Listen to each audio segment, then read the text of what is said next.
Ahoy hoy, adventurer! This is Future Adam coming back to the past to talk about this present episode. So, this episode you're about to hear and the one after it were recorded as one episode.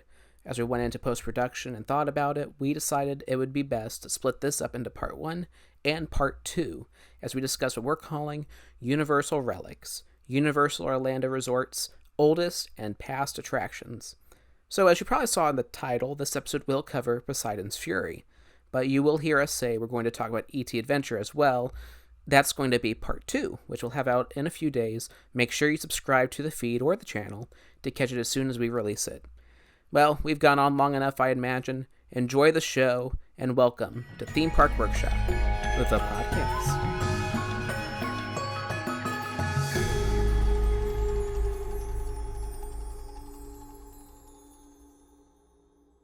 This week on Theme Park Workshop, the podcast.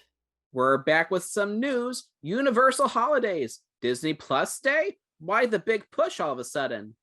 And after all that weirdness, we'll dive into two classic attractions, Poseidon's Fury and E.T. Adventure.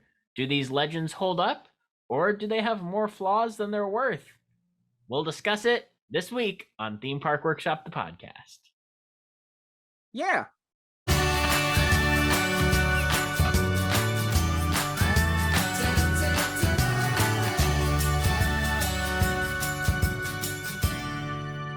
Alrighty, everybody, welcome back to Theme Park Workshop, the podcast. We still haven't decided what the name of it is, but it's another week, and it's a good week because Fast and Furious Supercharged is still closed.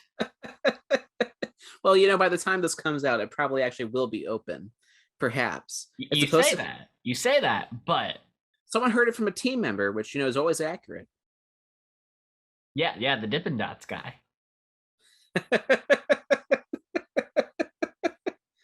Oh, man. So we're not going to talk about what's new with Fast and Furious Supercharged because no one knows what happened with Fast and Furious Supercharged quite yet. Although, Jonathan, I guess we're just going to go right into this. What do you think this is a sign that the change is bigger than we expected?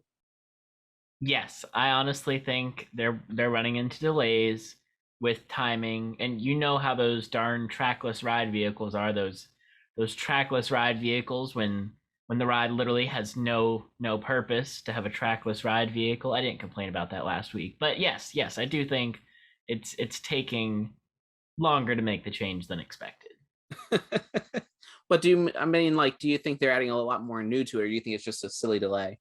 I mean, I don't think they're reworking the sets. I just think it's going to take a little bit to rework the programming. That always takes a couple extra days. I think the any physical work is probably already done. It's just reprogramming with the new scenes. Yeah, well, we'll see it when we see it. By the way, my name's Adam. And I'm Jonathan. And that's Jonathan. As he said, this is Theme Park Workshop. Whether it's the Theme Park Workshop podcast, Theme Park Workshop the podcast, it's one of those. If you put those 5 words together in any search bar, will come up. So welcome to the show. We're glad you're here. I just realized we never said our names before we started talking about Fast and Furious Supercharged because it's our favorite ride of all time, and we just needed to jump right into it. Absolutely. But this week, we have the Universal Holidays. The holidays have started. I think yesterday was the very first showing of the Grinchmas Holiday Spectacular. There's lots of praise for it being in the Blue Man Group Theater and just being back. There was some drama with the Macy's parade. I saw that. Apparently it was clogging one corner. There were some fist fights. There were some people taking to Twitter to say this is why I always go to Disney, as if nobody ever breaks out into a fight at Disney over merchandise for the 50th anniversary. So there's some good old-fashioned theme park hypocrisy there. But overall, it appears that Universal's holiday offerings are excellent, up to snuff with the previous years, and I will be there next weekend to check it out. As I'm going with my sister for her birthday. So, well, happy birthday. I can't say thank you. I mean, it's her birthday, so maybe she'll listen to this. Maybe she'll be like, thank you. Yeah, I mean, it should be your birthday by the time I get this out. But one thing that interests me is what they're doing in City Walk. They have like a holiday trail with booths and stuff. I forget what they call it. Should have put that in the show notes, but whatever. But that looks really I think it's like Mistletoe Way, Mistletoe Lane, Road. something like that. Yeah. Yeah, it looks really cool. I love that they're getting City Walk into the Christmas spirit. And I mean, the fact that the food doesn't look too expensive, they have interesting stuff. It just really adds to the festivity. Yeah. Mardi Gras really, I think really inspired Universal to put some extra effort into these special events.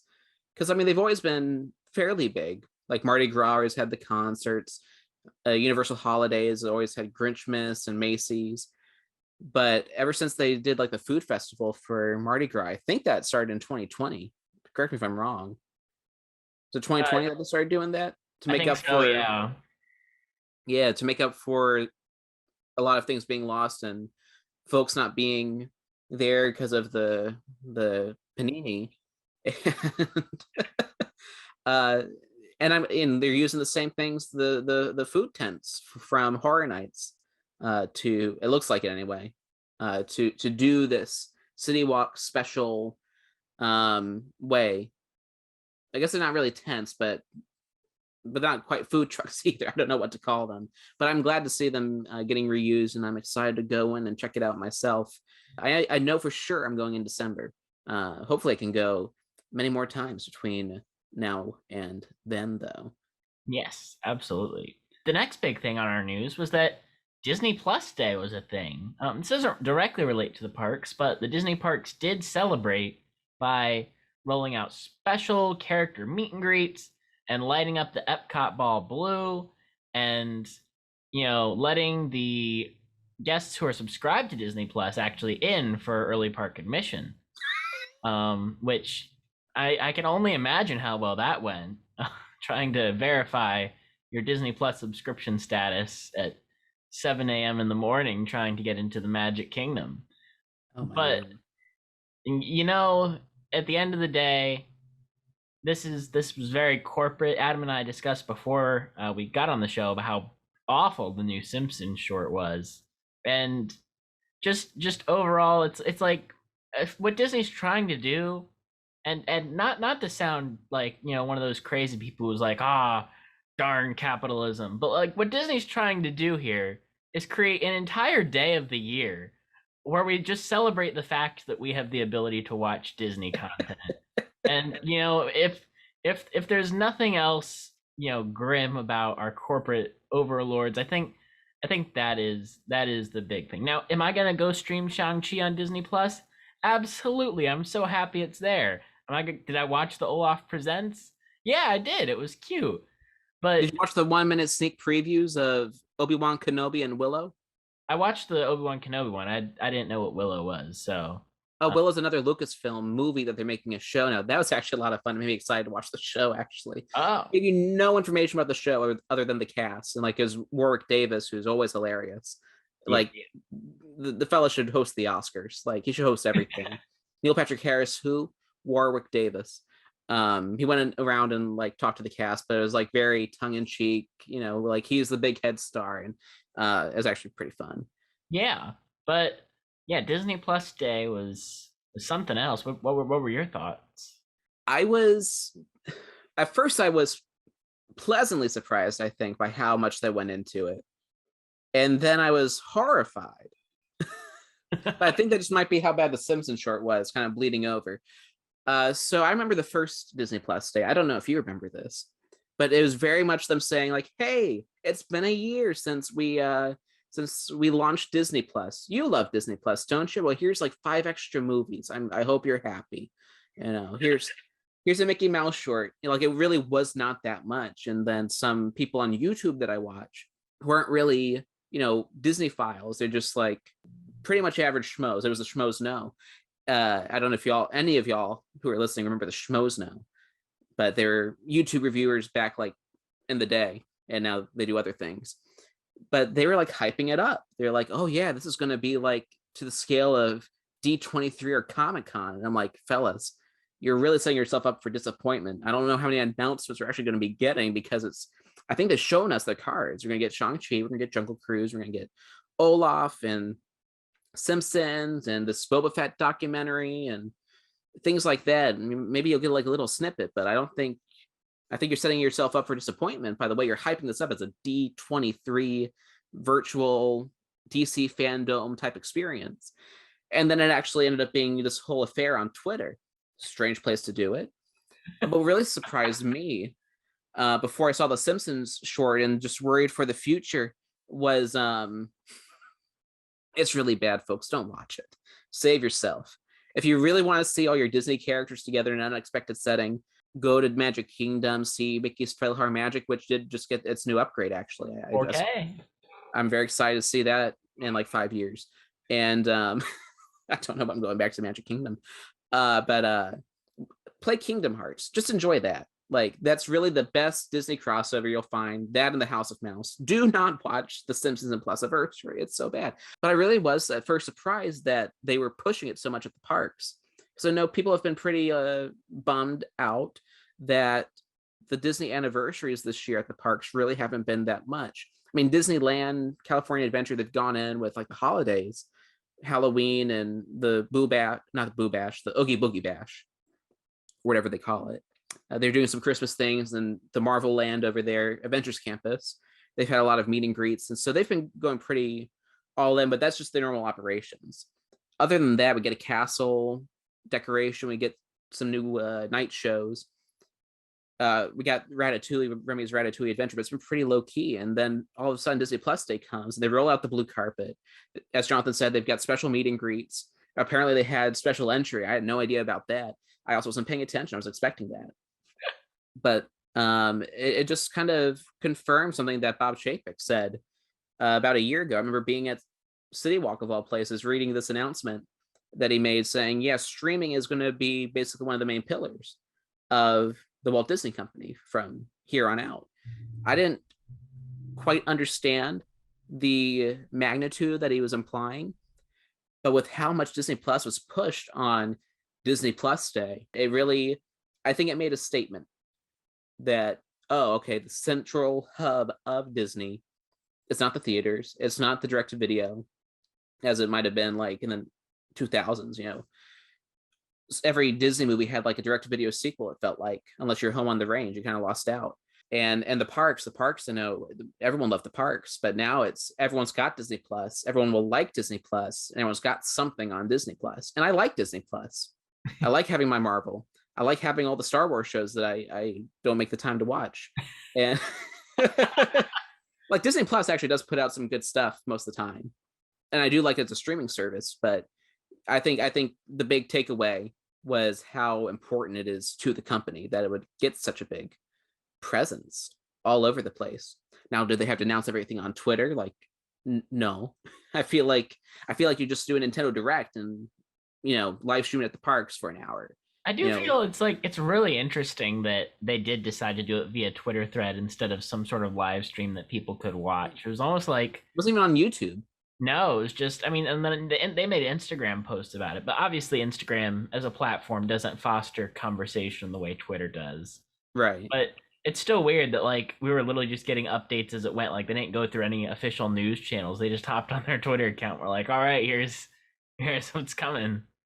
And I thought that was weird because I feel like your central audience, you know, families, kids, they don't have Twitter or they don't care about Twitter. Like, it's only the film bros, the people who are going to cringe at everything Disney's releasing. I mean, it makes sense because you want everything to be trending. Like, I cannot tell you how many people I saw who were so excited that Agatha Harkness is getting her own show. Oh, you know, I can't. I mean, I'm very excited for that just because it's Agatha. I think she's an interesting character. I think Catherine Hahn does a fantastic job, and I love WandaVision. But you know, the smaller announcements just got lost. Like there's one called Better Nate Than Never. They didn't even describe it. I don't know. Like with Twitter, new Ice Age movie. Oh yeah, this first announcement. So strange. Roderick Rules is apparently happening. Diary of a Wimpy Kid 2. The first movie hasn't come out yet, so I guess it means this first one's really good. That they're already greenlighting the sequel. I think I know what's happening with Diary of a Wimpy Kid. Everybody's like, okay, the original trilogy was so good, we don't want you to make an animated remake. But what Disney's doing with the animated series is allowing them to actually adapt every single book a lot closer because you're working with animation, unless your voice cast just gets really old, they can actually now go through and adapt every single one of Jeff's books pretty closely. Because like I remember with the movie trilogy, like they skipped whatever the third one was and made It was The Last Straw, I think. That was my favorite yeah, book, so I was like shocked when they didn't make that a movie. they skipped that and then just did one Dog after, Days. and then they like made like a merger of the stories to try, and that was just because they wanted to give the trilogy closure, which like I get it, I understand, but I think people are confused. Like, how is the first movie only going to be 50 minutes as it's listed on Disney Plus? I'm like, I It's only think 50 minutes? yeah, I think they're going to be like basically like an hour long special for every book. Oh, well, that actually Um, could work. which I don't know. I think they're at least they're trying to do something new with it Yeah. and different, and maybe it'll allow them to adapt the stories more faithfully. I'm thinking to how Netflix did a series of unfortunate events. Hmm. Um, but I could be wrong. It could be terrible. But I think there's also a lot of just early judgment on the Diary of a Wimpy Kid. Oh, for sure. Yeah. But we'll see, if this sticks around. A lot of people, I feel like, were excited about the Disney Plus Day announcements. To me, it just confirmed again, like, this is a big deal. But it was also weird to see how it was implemented more than other things have been at the parks. Yeah, Tying into our I show, agree. which is Theme Park Workshop. You talk about the theme parks. That was so strange. I get it, Yeah. but also I don't.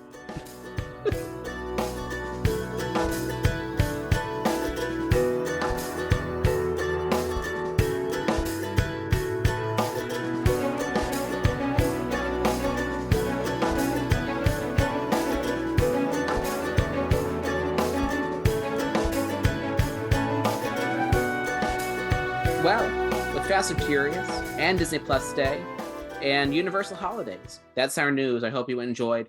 That's all out of the way. Now it's time to get to what you're really here for. I think so. Well, actually, maybe you're just here week to week to hear our beautiful voices do some talking about theme parks and theme park related things. But really, I think your focus every week should be, oh boy, when are these two going to talk about my favorite person in all the world, Lord Darkanon? That's right. Lord Darkanon is a character from the 2001 film Poseidon's Fury, directed by I actually don't know who directed Poseidon's Oh, Fury. I'm assuming they were from. he's not a good dude. Like, he got in some trouble, like Oh harassment no. trouble, I think. Oh no. Oh shoot. Come on, IMDb, where are you? But yes, if you couldn't predict it, we're talking about Universal this week. And this week we're talking about our two favorite classic attractions in both Islands of Adventure and Universal Studios Florida. And these are perhaps underrated, perhaps underseen. They only ever get a line longer than 20 minutes when it's Christmas time. Oh, Let's start by talking about Poseidon's Fury. You're looking up the director. Are you able to find him? almost. I'm trying to remember what article it was in. I don't know, but yeah, I'm not gonna keep on looking. All right, so we'll start with Poseidon's Fury. What would you say if you could describe the show in 3 words? What 3 words would you use to describe Poseidon's Fury? Walk through. That's my first word because there's a hyphen. So walk through. Fighting major here. Effects. Spectacular. Those are my 3 words. I mean, that's like a phrase. Oh, you wanted adjectives? I mean that works. I was gonna say grand, Oh, cheesy, yeah. and mysterious. Ooh, mysterious. Those are my 3 words. I know there are a few places I get a better sense of mystery than in the queue line, as we start to see the archaeological dig and the various things that they've uncovered. And your cell phone service goes out, so you're forced to take a look around at what all is in there. The funniest part is the interesting stuff is at the very front of the queue, where no one is ever. Everyone's in that grand, I was gonna say grand hub, but I think it's more like a claustrophobic box. Yeah. With no cell phone service. So if you're not familiar with Poseidon's Fury, I hope those 6 words kind of gave you a little bit of a hint of what this experience is like, because honestly, every time I walk past it when it has been open, right now it's under refurb. We'll hope for the best and say that's what's happening. They're giving it some much needed TLC that this wonderful beloved attraction much deserves. But yeah, whenever I walk past this, trying to describe it to someone who's never been to Universal, like, oh, what's Poseidon's Fury? Because it's got a beautiful queue. And then you tell them, and they're kind of on the fence after that. Because you say walkthrough effects, spectacular, or cheesy, grand, mysterious. You don't know what to expect. Like, is it a ride? Well, no. Oh, is it a show? Well, not the kind you're thinking. So Poseidon's Fury is in the Lost Continent section of Universal Studios Islands of Adventure. The Lost Continent is a land themed to myths and legends, such as Sinbad, formerly, Poseidon, currently, and King Arthur, not anymore. So this is the Greek mythology kind of subsection of the land. Again, it's the only original IP kind of that park, which is Jurassic Park, Seuss, Marvel, Sunday Funnies, and Harry Potter. Now you got, oh, it's an original land. This is all that's left of it. So you go in, and it's actually a walkthrough, special effects, journey event kind of thing. You're led through a mysterious, I'm going to use that word, mysterious temple where a demon resides who wants to take the trident and I guess the undersea from Poseidon, who has long been dormant. And Poseidon's Fury, what does that mean?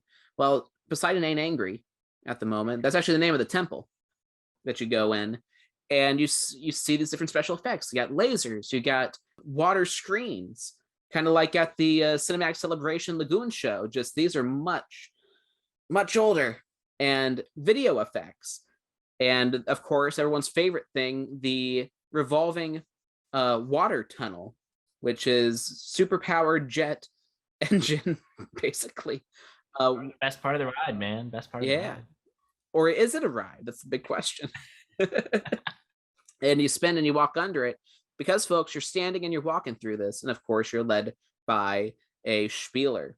That's kind of the current iteration. But Jonathan, you know more about the original version because, believe it or not, folks, this actually got an update. Yeah, back before Fast and Furious Supercharged, they actually updated attractions that weren't quite working in a timely manner. Yeah, they did. At Islands of Adventure, not everything worked fully on day one, and Poseidon's Fury was one of those attractions that people were just confused by. There was a lack of, I think the biggest thing that the original storyline lacked, before I go into it, was a lack of a sense of who you are in the story and why you're there. It was very confusing. You had this Merlin sort of figure who was with you and who was your guide, and you're kind of going through, and then you journey to the underground temple, and then battle, and it's between Poseidon and Zeus. And Zeus is actually the good guy in this one. We discovered that Merlin, who's been leading us the whole time, is Zeus. I think his name was actually the Keeper, like the Keeper of Tales, the Keeper of Stories. Some old guy, or actually a college student with a bad beard. Yeah, so that was the plot, and then Zeus saved you and defeated Poseidon, and the day was won. And Jeremy Irons showed up. It was a good time. Well, animated Jeremy Irons. It's an important detail. Back then, they had an animation budget. That's right. That's right. Then, because guest satisfaction numbers were the big thing that happened was when you walked through the water tunnel, you were in the underwater city, and then after the fight ended, the roof effect would come down. It would look like you were back in the exact same room that you were previously, as if you had teleported. Unfortunately, this confused a lot of people who either didn't put the previous room into their memory, or were just unsure why this thing was happening. And so Universal put all the work into that effect to make it seem like you're in the previous room. And I feel like that was almost a bit of a suspension of disbelief too far, with too little story context to justify it, because it's like there wasn't an established precedent in the story that we were returned to the previous room, and we couldn't escape the previous room already. So why were we going back to it if we could have just left from that room? Why are we back in that room? So that it posed a lot of questions. It left more people confused than satisfied with the experience, and it just seemed like a waste of money on an ending that left you with a wait what after going out of the ride, which is that's never how you want people to leave an attraction. No, that's a good point. And the whole thing about the overly complex setup, it does remind me, surprisingly, of Fast and Furious Supercharged. There's way too much setup. You were saying last week, way too much setup for that attraction, which it shouldn't be because it's Fast and Furious. All the theme park stories, that one should be the least complex, right? And it might be the most complex outside of, the whole Bloody Mary lore and the Boris Schuster lore. And I think about Terminator 2 3D Battle Cross Time. That was an insanely simple setup. You go to see a Cyberdyne presentation. Okay, cool. You're there because you want to see the new technology. You got a pretty fun host, Kimberly Duncan, super, and then, what's this? Oh, the show's being taken over by characters from the movie, Sarah Connor and John Connor. And because I was 8 when I saw the show, I didn't know Terminator. I really wanted to see Terminator after that, but and they fill us in on what happened in the past 2 movies. Okay, and it's very short. It's 2 minutes. It doesn't even feel like the show stopped. Meanwhile, the actual ride story is still going on because Kimberly Duncan's trying to shut the whole thing down. Very simple. You go in, Terminator shows up, and then you go into the 3D show. That's the only confusing part, that transition. The setup, though, is so simple. You get into it really fast when the show's working, and you're in for a great 3D spectacular. That's a show that was, flawless in its setup. And then it sounds like Poseidon's Fury did the opposite because it's trying to go too epic, right?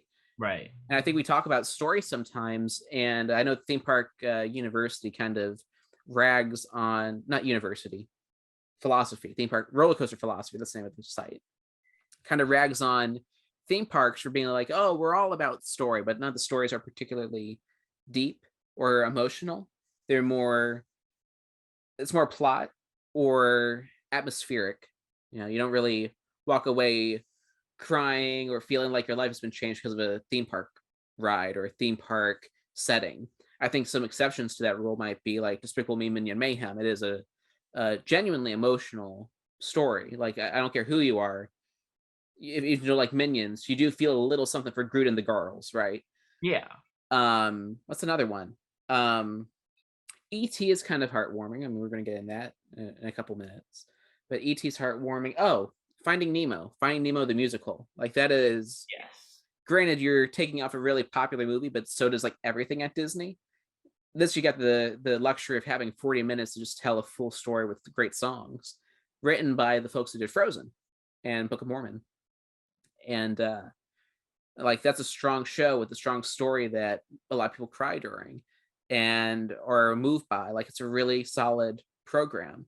But you don't get that with Hagrid's Magical Creatures Motorbike Adventure. You don't get that with the Velocicoaster. You definitely don't get that in Forbidden Journey. Where you been? Where you been? Follow me. This could be the most dangerous night of my life. Well, that's Spider-Man, but And yours. So I think the inclination then is to try to one up your storytelling by going bigger with your storytelling. And, I'm inclined to want that. But then I can't really think of too many instances where going bigger with the story has really paid off in a rewarding way that you want to experience over. I guess kind of Rise of the Resistance, but even then it's just how immersive it is, not anything else, right? I don't think the story, I mean, we've praised the story, but I don't think the story is what people remember most about that. It's so we got into the AT room and it was so huge. It's that's what you remember. You don't remember that, it was well-paced story. Right. So yeah, I think that seems to be and as we've said before, story really seems to be the mantra of Universal Creative. It might be backing off on that a little bit just to create really fun experiences that have some story to it. But yeah, their inclination seems to be go bigger, and then they retract and try to go back to the basics. And when they really hit their basics, like we've seen the past couple of years, whether it is Bourne, right, whether it is Hagrid, or what's the other one, Velocicoaster, like those have been really strong experiences regardless of their story. But maybe it's because their stories are so simple. I think maybe the short version of Poseidon, or the new version rather, Poseidon's Fury, kind of borrows off of that because it's not too difficult to understand. So the team was, when I say the team, I mean Universal hired a bunch of great people. They were given a couple weeks to do a page one rewrite and say, all right, you have this temple, you have this area, what exactly is the story here? And so the story now becomes, this is modern day and this is an archaeological dig site, because before, the people who are actually working at the attraction were supposed to be like spirits, so they all wore black cloaks. Oof. Yeah, so like they were supposed to be like wandering spirits guiding you towards the temple. You know, it was very avant-garde. And I don't know if I'm using that word right, but I think for a theme park, that was it was just ambiguous. It was like you didn't know your time and place in the story. Now we have a time, we have a place. You are a tourist. You are visiting an archaeological dig site. You are here for a tour. All right, now what is the conflict? Well, we have to come up with a new character for Spieling. This is going to be Taylor. He or she is going to be your guide, who is unexperienced, who is thrown into the chaos with you, providing not only an audience catalyst, because you can immediately relate to Taylor, and Taylor helps convey the danger of the situation that you're in, but it also allows the story of the gods to be its own thing. Of course, because this was written in 6 weeks, we have a brand new villain for the story, Lord Darkanon. Yeah. Which Poseidon is now going to defeat. Poseidon is rewritten to be the good guy in this new iteration of the attraction. So basically, Lord Darkanon is accidentally freed when Taylor reads, lo and behold, English written on the wall in blacklight font. Hey, listen, English is the universal language these days. That's what I've heard. Like not everyone speaks English, obviously, but like it's the language of corporations, you know. It was in ancient Greece too. So yeah. So after reading the enchantment that turns the lights off and makes Taylor ask if any of the kids have blinky shoes, Lord Darkanon offers you an escape. Is it entrance deeper into the tomb? Riches? We're not really sure, but we all follow him in anyway. Darkanon, you said? Yeah, I think so, right? Because he's the one. Yeah, he opens the door, and like stupid tourists, we go through. Right, and the reason we go through is because it's a theme park attraction. When a door opens, you go through it, and you go through it first. You know, first culture. It's existed since 1999. So, you know, you're in the next room. Taylor's like, oh no, the door's shut. And, you know, we're trying to get out, trying to find a way out. We stumble upon Poseidon's trident. Accidentally, too. We're just looking for a way out, and what better way than like to barge the door down? Exactly. And this kind of becomes the MacGuffin for the rest of the show. But, you know, pulling it out allows Taylor to be granted one wish from an oracle who looks like she was recorded on a green screen in 1996. And, you know, she's like, we're obviously like, our one wish is we want to get out of here. Some people because they're bored, some people because they're playing it with the story. I like to play with the story these days. Yes. Yeah, and obviously she's like, that's the only wish I can't grant, but I can grant you safe passage deeper into the tomb. So, you know, that's wonderful. That's great. Obviously, we accept it because we don't have any other choice. So this really cool door opens, and then we're taken through the big water tunnel. And instead of the water tunnel framing the lost city as it was intended, we actually are just in a room that is also small and cramped. Oh, yeah. And we're kind of like, okay, what are we doing here? And then once everybody is nice and settled, Lord Darkanon decides to come after us again, and this causes the room to be lifted, essentially. Well, he gets very angry. He yells at you. He says, "Give me that trident! You will Exactly. die!" Big flash of light. And, I guess when the things were working a little bit faster, it'd be like instantaneously you're in a whole nother room. Now your eyes kind of adjust and you can see the magic trick happen, which is a bit of a bummer. But yeah, the room disappears and you're undersea and you see Lord Darkanon face to face. And Star Trek fans, you might actually be excited with who Lord Darkanon is. I didn't know this until James Keaton, who is, of course, the classic actor of Jack the Clown for Halloween Horror Nights, tweeted about it. The original Lord Darkanon, or Lord Darkanon, is Jeffrey Combs, who you might know as several characters from Star Trek. Little fun fact, I had no idea. Wow. Yeah. But yeah, so after that, Darkanon taunts us with fire. Taylor gets the trident up to its perch with the Poseidon statue. Poseidon comes. He looks like he's been filmed on a green screen from 1966. Both of them do. He and Darkanon. Well, Darkanon is all CG. So No, he's not. No, it's Jeffrey Combs. It's a live action actor. There's no way current Darkanon is live action. Current Darkanon is live action, my friend. I don't believe this. Yeah. I'm looking it up. It used to be CGI when Poseidon was the villain. Poseidon was CG. I don't know about Zeus. I can't remember from the video I saw. But yeah, both of... You've seen the final fight. You do know those are two gentlemen fighting in front of a green screen. There's no way animation gave us that fight choreography. Oh my. They didn't have the budget to make him animated for as long as he's in the show. He's on the villains wiki. Well, that's a endorsement, I suppose. You're sure he's not CG? I am 100% positive he is not Okay, CG. well, there's a big green screen battle. It looks like it shouldn't be in a theme park in the 21st century. Yeah. It feels more at place in the Magic Kingdom, honestly. And how? Because the Magic Kingdom only has old rides. Okay, but at least none of them or most of them are smart enough to not to use video. This is like true. that. This is true. But after that, the battle is over. The day is won, and the roof comes down. You're back in the small room, and now you exit. And the story, right? Because Poseidon gives a safe passage if he's Darkanon. Right. And Taylor takes pictures with the kids. Yes, and it's very wholesome. It's very good. It warms my heart. It's a nice long experience. About 20 minutes, from beginning of show to end of show.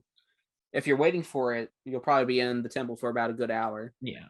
So that was the evolution of storyline. That's how the story kind of evolved. And I know a lot of folks are like really into the original storyline, but honestly, with the Keeper and Poseidon being the villain, and it makes sense with like the Q's storytelling, or like the show building, that storytelling, and with the fire and the water, and just the original name is still on the facade. Yeah. Escape from the Lost City. So like all and the Treasures of Poseidon gift shop. Poseidon's there, but it's the Jeremy Irons Poseidon. Oh. Yeah, which is animated. Yeah, it's that character model. But every time I go and watch the original version on YouTube, which again is kind of cut up because it only lasts for like a year and a half, 2 years. It didn't last particularly long. It wasn't very popular. And I guess it did lack the cheese that this one has, because this one leans all in with the cheese. I mean, you see the final battle, you're like, cheese. You hear Taylor's jokes, like, cheese. And you hear the name Darkanon basically in the first 2 minutes. You're like, oh no, that's cheese. But honestly, you just got to give yourself into it, right? Yeah. But that original show, it just lacked a lot, and apparently it was confusing. And Horror Nights fans, we're used to confusing and like looking up what the story is elsewhere, like the deeper details and stuff, like in the production diaries, and hearing from the creative team and how mythology is retconned all the time and that. So we're used to that, but it didn't quite carry over with Poseidon, obviously. I did not love well, here's the thing. I really enjoyed it when I saw it in like 2007, 2008. I was around 10 years old.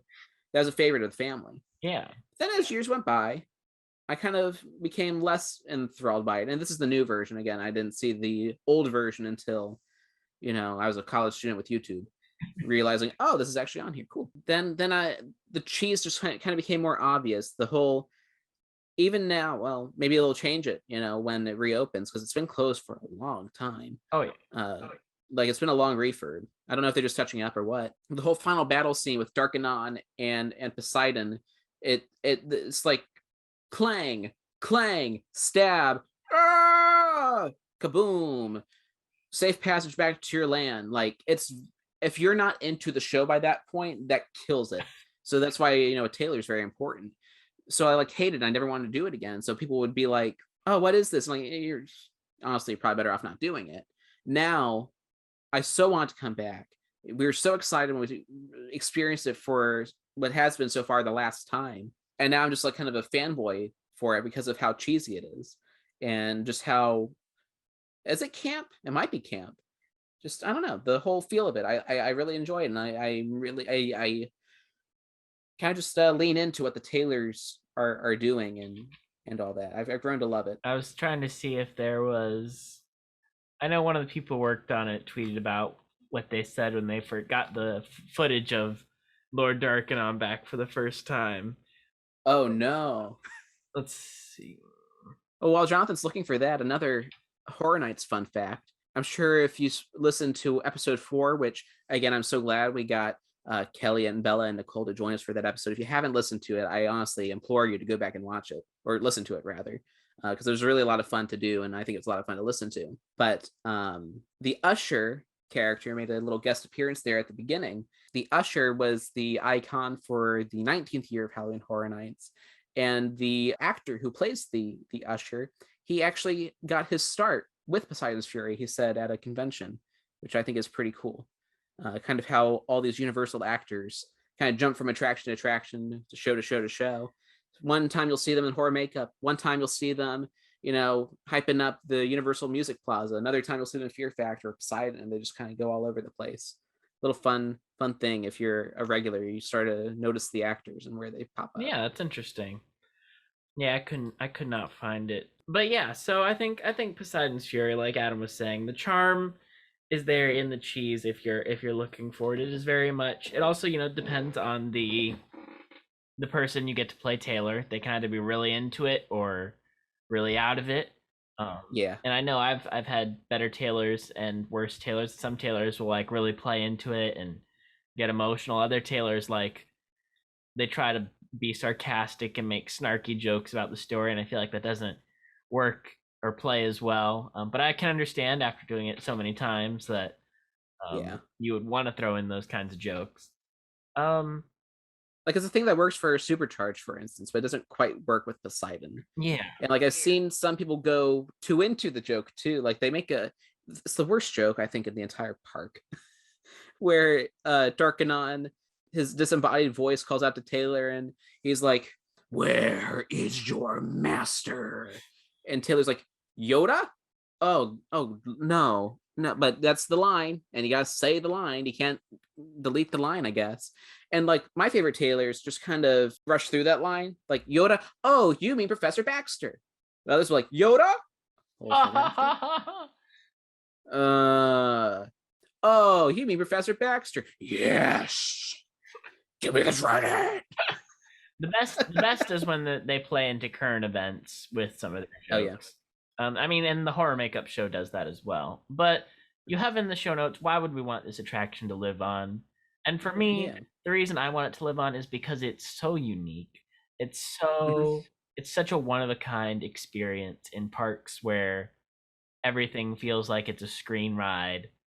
The fact that it is hard to describe to somebody, I think makes it really cool because there isn't anything else like it. And to find something that unique in the park is rare. I honestly think this is one of the attractions that, look, I know Universal's probably going to take it out for Zelda, but and I am looking, not to jump in on that, but I am looking forward to that day. I will miss this though. Yeah, but I think if you just invested in new footage for that final fight, this Yeah. could be an attraction that people go out of with their jaws dropped, because the physical effects still work really well and the presentation is still really strong. Yeah. And I think the script really does play into the cheese because of the ending. So it has to For have sure. that more comedic tone, but I really do think you could pull off a more, like, you start it and you think you know what it's gonna be, and then you get to the finale and it's just really grand. And I think there's probably a better way to do the exit as well than returning to the room. I think you could have some sort of effect where Poseidon pulls up a curtain or something to open the passageway. Maybe returning to the room is the best option. I don't know, but either way, I think with just a couple small tweaks, this could be one of the most impressive attractions in the park that people just would always talk about. We're here! It's the Chamber of Poseidon! Look out! Poseidon, I have your trident! By the power of the Dark Ones, I order you, give me that trident! Over my dead body! With flesh. What? Oh! Poseidon, help! Poseidon cannot help you now. Please! Poseidon! We need you! Surrender! Never! Give me that trident! Give it to me now! It's not gonna happen! Then die!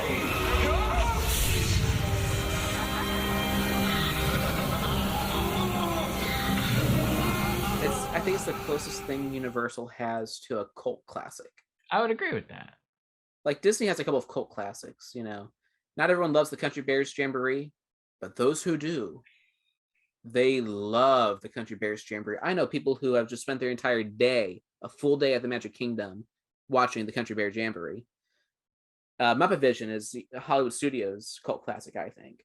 A lot of it's these like really niche comedy shows, now that I think about it. Yeah. I don't know if Animal Kingdom quite has a cult classic. I mean, Dinosaur kind of has that tone, but it's a pretty universally loved attraction. But yeah, it really is the closest thing to a cult classic I think Universal's got. And it's one of the few, if only at this point, original attractions they have. Absolutely. It's not really based on, I mean, it's, you have Poseidon, but other than that, it is pretty much entirely original. I mean, you can do anything with it. You can change it because you're not accountable to anybody for copyright or representation or anything. And I think Poseidon's Fury should absolutely stay. It's unique. It's great. You know, let's change a couple things. Let's change the font so it doesn't look like papyrus when they're revealing the blacklight text. Let's get some new footage of the final fight to actually make it epic. You know, let's do some new fight choreography. But if you fix those things, like the actual infrastructure for this attraction with the 3 rooms, which are basically 3 acts, and the water tunnel being the centerpiece before the big finale, you know, it's got that practicality. It has that very real feeling. And I don't know, I think that's really special. I think it's a really solid attraction. Another thing that stands out to me with this attraction is the music. And I'm actually going to take a second to look up who did the music, because I always wanted to call out who does the music. I don't think we mentioned them in our Jurassic World episode, but I believe William Kidd did a lot of the music for that, the Camp Jurassic theme and the Jurassic Park Calypso theme.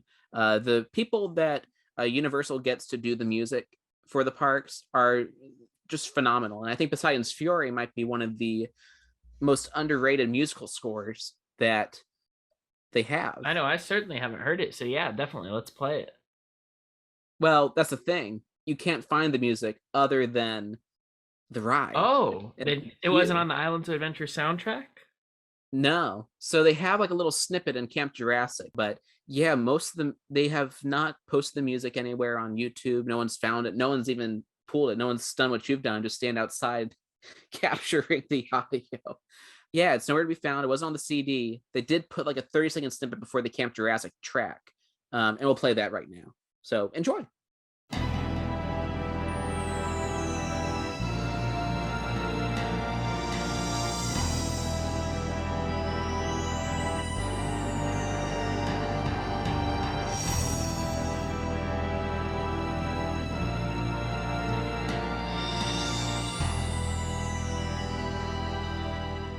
So I think another fun story to talk about with Poseidon's Fury, there's two actually. The first is that originally the little ponds outside of Poseidon's Fury were supposed to be wading pools for children to play in if they were too scared to ride with their family. You can actually see the infrastructure is all still there, little stairs leading down to the water.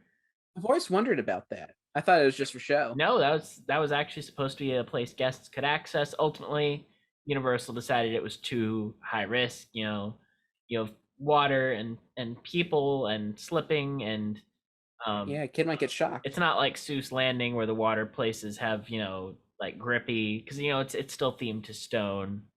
I think that's such a cool feature that was designed into it, and I kind of wish they were still there. But yeah, you also have to wonder, like, okay, what's the purpose? I mean, are you gonna have people just getting into the water in their full clothes and just sitting down in the wading pool and just chilling there, and then how's that gonna affect the rest of the park? And I don't know. What's the entrance for that going to be? I just feel like I think it was gonna be from the gift shop side. Gotcha. Um, Oh yeah, because that's kind of how you get into that gift shop. Because I don't usually exit through the gift shop now that I think about it. Got to make a special point to go through there. Right.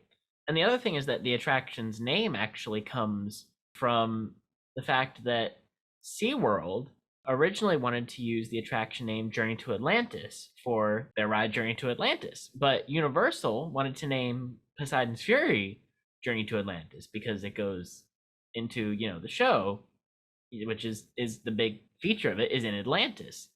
So both of these parks wanted to use this attraction name. It's a really solid name, very strong. But there was another issue going on at the time, which was that Universal wanted to use the name Islands of Adventure for its park. And Busch Gardens, if you didn't know, which is just a couple hours away, has a water park called Adventure Island. And presumably these two could get confused, or people could be like, hey, you want to go to Islands of Adventure? And people would be like, oh, you mean Adventure Island? Or people would think that Adventure Island, it just becomes confusing. Potential copyright infringement. I know that I've seen people get these confused even to this day. Yeah, I was going to say, you say presumably, but it's actually. It's actually, no, but yeah, people have gotten these names confused to this day. So Busch Gardens wanted to prevent that. But ultimately, they decided to work out a deal. They said, hey, here's what we'll do. If you name your attraction not Journey to Atlantis and let us name our attraction Journey to Atlantis, we won't press charges about you naming your park Islands of Adventure. And so that's how it worked out. And that's why we have Journey to Atlantis, Poseidon's Fury, Islands of Adventure, and Adventure Island. Yeah. And I'm just happy that through it all, we get a great Gary Gutman score.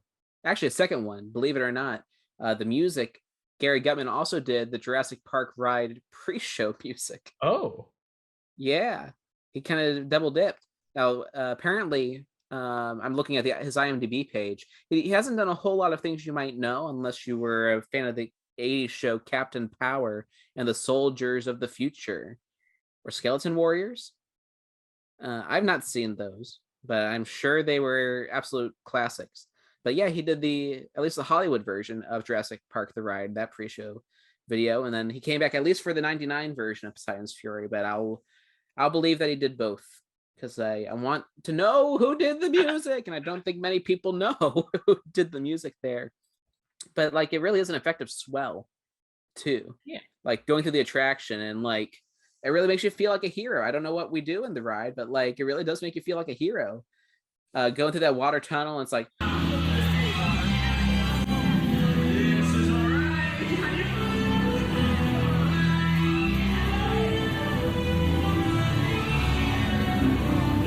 or whatever it is. Like, it's so good. Like, I would honestly wait until the attraction reopens and then make a point to go visit it if you've never done it before.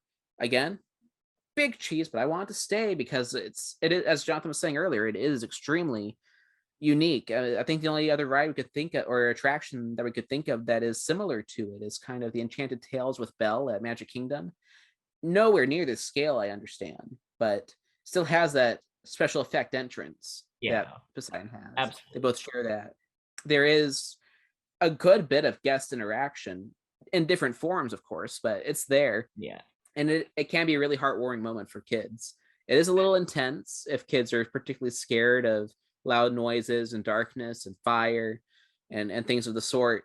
But I mean, my favorite memory of Poseidon's Fury, I mean, it's really amazing, was this little girl was Taylor's Triton bearer. Like, she held the trident throughout because he's like, okay, I need your help. I actually think it was the guy who played Usher, now that I think about it. He's like, okay, I need someone's help. Okay, I need you to carry this trident. You got the blinky shoes, you're gonna lead the way, and you're gonna carry the trident, and we're gonna do this together. Okay, I need your help. And so when the water tunnel comes, obviously Taylor has to go in to make sure it's safe and everything's working, so he can she can play off how it's actually operating, because there have been days the water tunnel has not quite worked. And so Taylor's gonna be like, I think this is the way to the deeper in the temple and our way out. Yeah, let's go. But obviously it was working that day. So she's like following right up close to him. And I managed to see as we were exiting that she had the trident in her hand, this little 6-year-old blonde girl holding the trident with Taylor, his hand on her shoulder, and they're smiling. And I'm like, that's going to be a moment that little girl remembers forever. And I hope the parents are big Universal fans and framed it. Oh yeah, absolutely. I mean, my sister, she loves the attraction. We had a really good experience with it. I think the first time we went together, where we just had a really great Taylor who was able to riff on the conversation, and my sister also didn't know anything about it. Oh, that's great. Experiencing it as a surprise, it's definitely become one of her favorites to do every time we go. So it's sad that it's not open yet, but yes, Poseidon's Fury, we would like it to live on. But as we teased, we're talking about 2 attractions on this show, and so it's time to switch over to Universal Studios Florida. Talk about the classic. I don't know what that sound was. We have to talk about the classic E.T. adventure. This has been episode 6 of the Theme Park Workshop podcast. This episode has been produced and edited by Adam Johnson and co-created and co-hosted by Jonathan Edward. You can follow us on Twitter at AdamJ_film, at WesleyAsYouWish, and at WorkshopTP. Please refer to the show notes for this episode's music tracks and Park Lore's in-depth retrospective of Poseidon's Fury, which we sourced extensively in this episode. Special thank you to our patrons Chandler DeRoche and Landon Kanuki. Subscribe to us wherever you get your podcasts and on our YouTube channel. And stay tuned for part 2 of Universal Relics and our celebration of the E.T. adventure.